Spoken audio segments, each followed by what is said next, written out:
Hassan Mir. So thank you Hassan bhai for coming and giving me time to discuss on very important topic. Thank you, Salman, for calling me, for giving me chance on your platform to discuss on this very important topic. یہ بات حقیقت ہے کہ آج کی 21st century کے اندر جہاں پر right to freedom of speech right to freedom of expression کہا جائے آزادی اظہار رائے، اس کے نام پر بہت ساری ایسی چیزیں ہو رہی ہیں کہ جو فطرت کے خلاف ہیں، جو نہیں ہونی چاہیے۔ ان میں جو ایک سب سے بڑی چیز ہے وہ ہے اسلاموفوبیا کو عروج بخشنا، اور وہ اس طرح کی چیزیں جیسا کہ آپ نے ٹاپک میں ڈسکس کیا، اس طرح کی چیزوں کو ڈھال بنا کر بغیر کسی ریسرچ کے، بغیر کسی تحقیق کے، بغیر اس چیز کی حقیقت کو جانے ہوئے اس پر ایک پروپیگنڈا کیا جاتا ہے۔ تو ہمیں یہ اس وقت کی ضرورت ہے کہ ایٹ لیسٹ ہم جتنا ہم سے ہو سکے کوشش کر سکیں کہ ان چیزوں کو ٹیکل کیا جائے۔ تو میں اپنے مین ٹاپک پہ جانے سے پہلے آپ سے کوشچن کرنا چاہتا ہوں، واٹ از اسلام؟ اگر میں ایک لے مین کی زبان میں آپ کو جواب دوں کہ اسلام کیا ہے، تو میں کہہ سکتا ہوں کہ دنیا میں ہزاروں مذاہب میں سے ایک اسلام ہے جس کو ملینس اینڈ بلینس میں لوگ فالو کرتے ہیں، لیکن کسی بھی چیز کی بیسٹ ڈیفینیشن اس کا کریٹر، اس کا فاؤنڈر، اس کا بنانے والا دے سکتا ہے۔ تو اسلام کی جو بیسٹ ڈیفینیشن لغوی اعتبار سے اگر ہم قرآن پاک کو دیکھیں تو قرآن پاک کی سورہ انفال کے اندر اللہ رب العزت نے ارشاد فرمایا، بسم اللہ الرحمن الرحیم وَإِن جَنَحُوا لِلسَّلْمِ۔ اب دیکھیے یہاں پر جو لفظ استعمال ہوا ہے وہ ہے لِلسَّلْمِ، اس کے معنی آتے ہیں صلح کے اور امن کے۔ دوسری جگہ پہ سورہ بقرہ آیت نمبر 208 کے اندر اللہ رب العزت کا ارشاد ہے، بسم اللہ الرحمن الرحیم یا ایھا الذین آمنوا ادخلوا فی السلم۔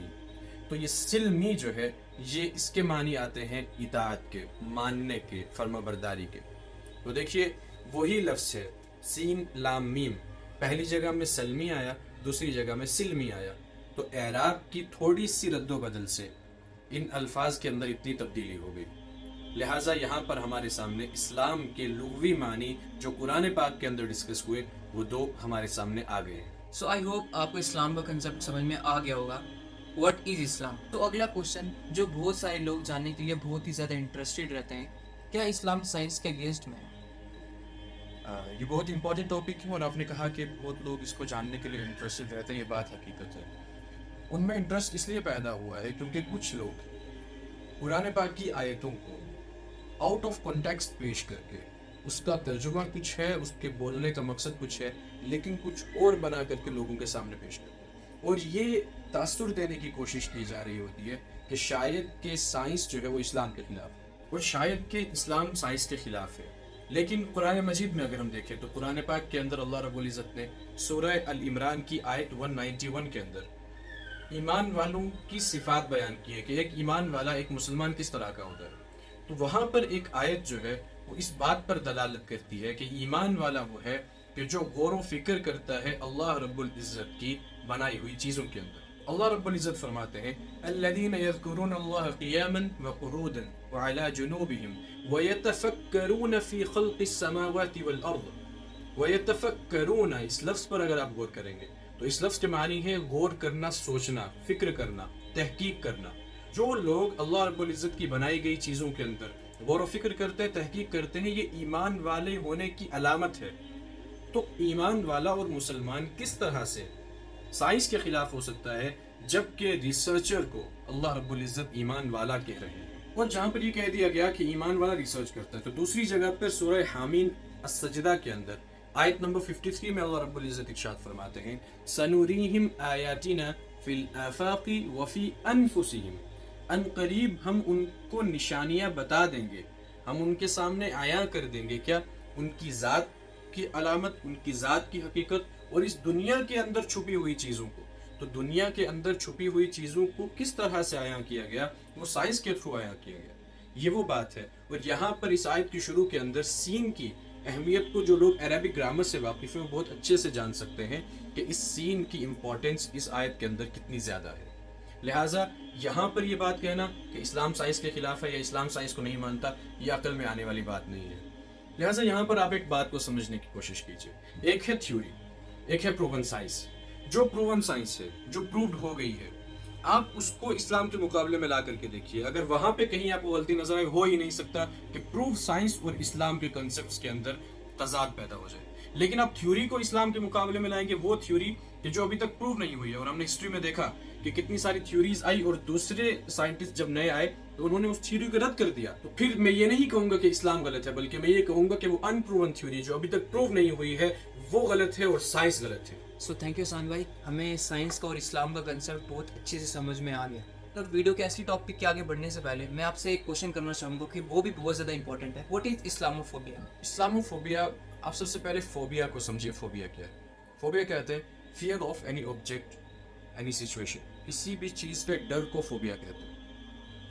اسلاموفوبیا یعنی کہ اسلام کا ڈر.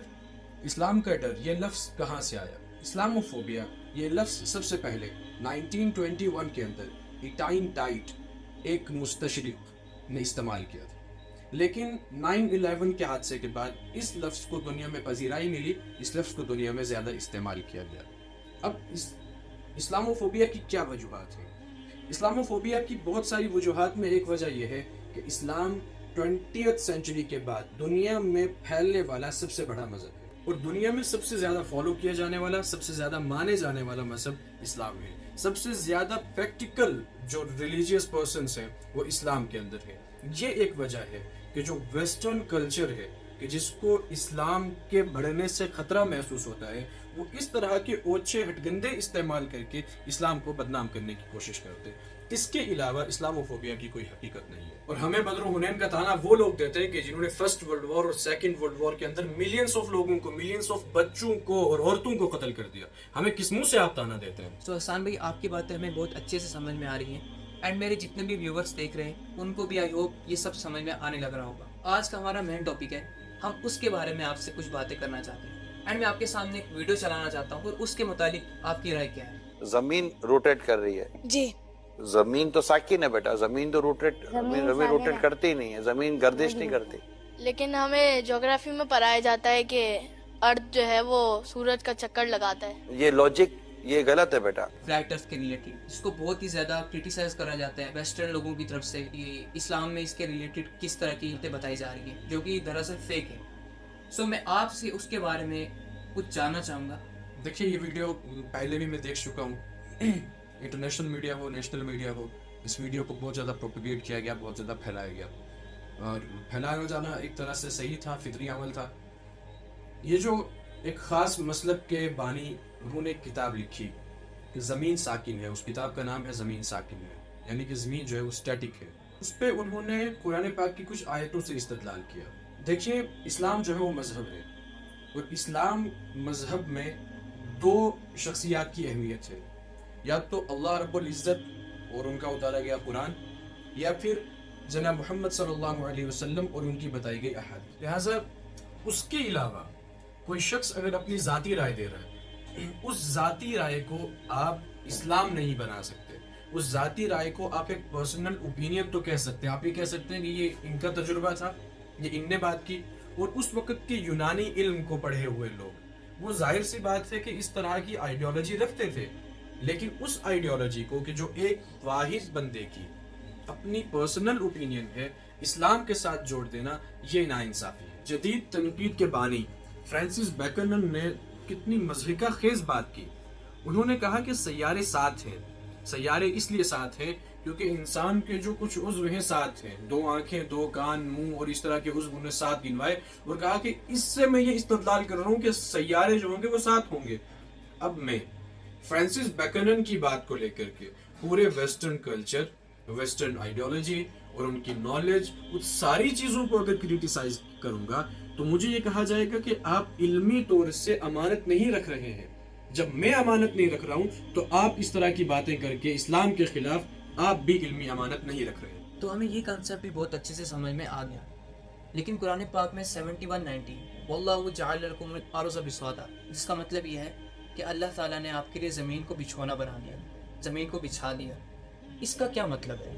دیکھیے, ایک قانون ہے, وہ یہ ہے کہ جس نے کتاب لکھی ہے آپ کو اس کی بیسٹ انٹرپریٹیشن وہی دے سکتا ہے. اسی طرح کی آیت جیسے آپ نے سورہ نوح کی آیت نمبر 19 کا ذکر کیا کہ واللہ جعل لکم الارض بساطا. میں آپ کو کہوں کہ قرآن پاک میں ہے واللہ جعل لکم الارض ظلولا. میں آپ کو کہوں واللہ جعل لکم الارض مہدا. مہدن کے معنی اگر آپ عربک ڈکشنری میں دیکھیں گے تو جھولے کے آتے ہیں. تو کیا وہ زمین یوں چل رہی ہے؟ قرآن لٹریچر کی کتاب ہے. لٹریچر کی کتاب کے اندر لٹریچر کی طرح کی باتیں کی جاتی ہیں. اپنے سورہ نوح کی آیت نمبر 19 کا ذکر کیا اللہ جعل لکم الارض بساطا. تو میں آپ کو کہوں کہ سورہ بقرہ کے اندر اللہ رب العزت ارشاد فرماتے ہیں واللہ جعل لکم الارض فراشا، کہ اس نے تمہارے لیے فرش بنا دیا. ہاں، میں آپ کو کہوں کہ سورہ طٰہٰ کے اندر اللہ رب العزت آیت نمبر 53 کے اندر ارشاد فرماتے ہیں واللہ جعل لکم الارض ذلولا. میں آپ کو کہوں کہ سورہ ملک کے اندر اللہ رب العزت ارشاد فرماتے ہیں واللہ جعل لکم الارض مہدا. تو قرآن لٹریچر کی کتاب ہے. قرآن جب لٹریچر کی کتاب ہے تو اس کے اندر بات کرنے کا طریقہ لٹریچر کا ہوگا. تو لٹریچر کی زبان میں فرش کے معنی ہے کیا زمین کے اندر پلینز نہیں آتے؟ کیا ماؤنٹینز نہیں آتے؟ آتے ہیں نا. تو ایک منٹ کے لیے آپ ایک مثال سے سمجھنے کی کوشش کیجئے. آپ کہتے ہیں کہ گلوب اس طرح ہے، یہ گلوب کی مثال ہے. ایک بندہ یہاں کھڑا ہے، تو اگر گلوب گول ہے تو یہاں کھڑے ہونے والا بندہ نیچے کیوں نہیں گر جاتا؟ تو وہ اس وجہ سے نہیں گرتا کیونکہ زمین کے اندر پلینس بھی ہے. آپ جغرافی کے اندر پڑھتے ہیں کہ زمین کہیں کسی جگہ پہ پلین ہے، کسی جگہ پہ ماؤنٹین ہے، کسی جگہ پہ اوشن ہے. تو جب یہ پلین ہے تو وہاں پر جو بساطا کا لفظ استعمال ہوا، وہاں پر جو فراشا کا لفظ استعمال ہوا، وہاں پر جو ذلولا کا لفظ استعمال ہوا، اور وہاں پر جو اس طرح کے مختلف الفاظ مختلف مقامات پر استعمال ہوئے، دراصل جیوگرافی کی وہ ٹرم کہ جس کو آپ پلینز کہتے ہیں وہ اس پلین پر دلالت کرتے ہیں. سو یہاں تک ہمیں بہت اچھے سے سمجھ میں آ چکا ہے، لیکن میں آپ سے ایک بہت ہی امپورٹنٹ کوشچن کرنا چاہوں گا. کیا قرآن پاک میں زمین کی شکل کے ریلیٹڈ، زمین کے اسٹرکچر کے ریلیٹڈ کچھ آیات موجود ہیں؟ قرآن مجید کے اندر اللہ رب العزت سورہ نازیات کی آیت 30 کے اندر ارشاد فرماتا ہے وَالْأَرْضَ بَعْدَ ذَلِكَ دَحَاهَا. اگر آپ ڈکشنری دیکھیں گے، عربک ڈکشنری دیکھیں گے تو دحاہا کے جو معنی ہے وہ ڈکشنریز کے اندر ڈیفرنٹ ہے. کہیں پہ آپ کو ملے گا راؤنڈ شیپ، اور ایک جگہ پہ آپ کو یہ بھی ملے گا کہ دحاہا کہتے ہیں آسٹریچ کے انڈے کو. تو ایک زمانہ ایسا تھا سائنس کے اندر کہ سائنس بھی زمین کو گول مانتی تھی، یعنی کہ وہ سفیریکل مانتی تھی. لیکن وقت کی تبدیلیوں کے ساتھ ساتھ وہ سیمی سفیریکل پہ آ گئی. وہ پوری طرح سے گول نہیں ہے بلکہ وہ آسٹریچ کے انڈے کی طرح ہے. قرآن پاک نے تو وہ 1400 سال پہلے یہ دعویٰ کر دیا تھا.